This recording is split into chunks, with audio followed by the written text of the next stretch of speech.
On this episode of China Uncensored, Holy See. Hi, welcome to China Uncensored. I'm your host, Chris Chappell. The Vatican, known for priceless works of art, top secret archives, and Jude Law's pet kangaroo. At least one of those things is not real. Probably. Anyway, last week, the Vatican held a summit on organ trafficking and transplant tourism.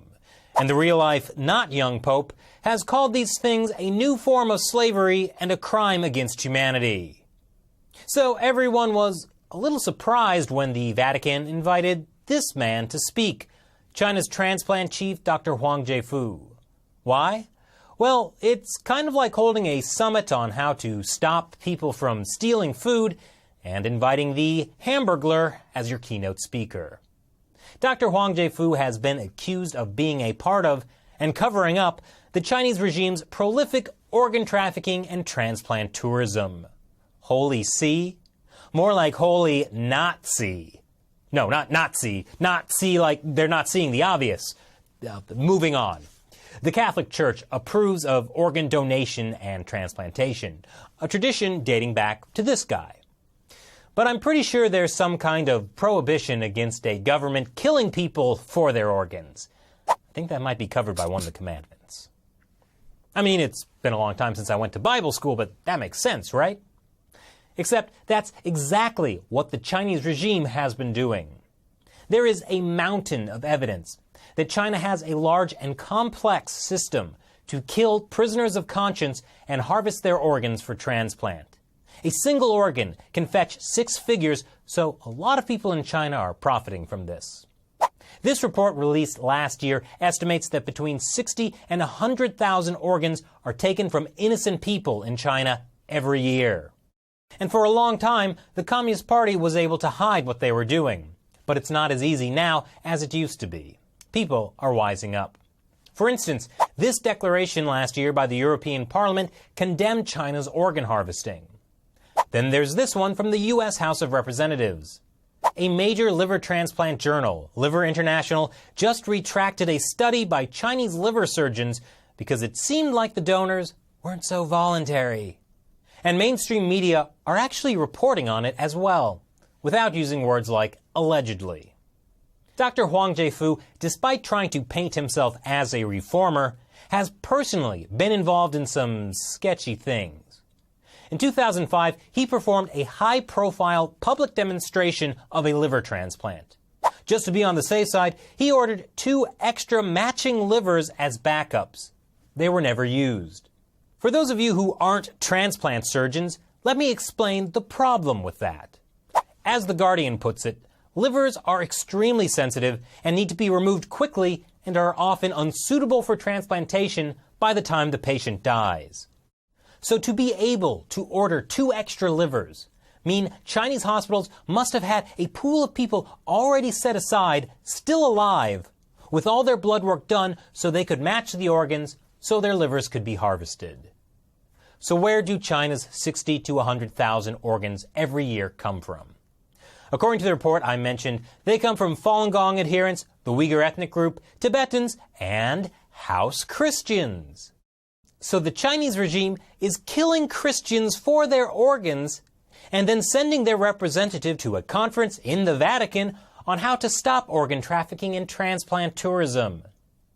For the past few years, Dr. Huang has been traveling around the world trying to convince everyone that China's organ transplant system is fine now and made up of volunteer donors. No one said prisoners couldn't volunteer, right? As you can see in that quote, there's another sneaky thing Dr. Huang does. He's trying to make it sound like the Communist Party only uses death row criminals for their organs, when in reality, it's mostly using prisoners of conscience, people who the party is persecuting for their beliefs. You can understand now why so many people were mad. The Chinese regime wanted to use its presence at this summit to show that, hey, our organ transplant system is totally legit and accepted by the rest of the world. You might argue, maybe the Vatican made an innocent mistake by inviting Dr. Huang. They didn't know. But when the international outcry went out about this, their official response left something to be desired. They said the summit was meant to be an academic exercise and not a reprise of contentious political assertions. Yeah, the Vatican.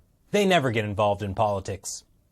But seriously, why would the Vatican invite the guy not only involved in, but trying to cover up the same crimes against humanity the Pope has called out? The guy who's also very likely indirectly involved in killing Christians inside of China. Well, it could be a coincidence, but the Vatican is trying to work out a deal with the Chinese Communist Party over the appointment of bishops. Around the world, the Roman Catholic Church is responsible for appointing its bishops. But in the 1950s, the Chinese Communist Party set up its own organization to do that. It's called the Chinese Patriotic Catholic Association, because you can believe in God after you believe in the party. I'm serious. The Chinese Patriotic Catholic Association is under the jurisdiction of the Communist Party. So if you want to be a Catholic in China, you have two choices.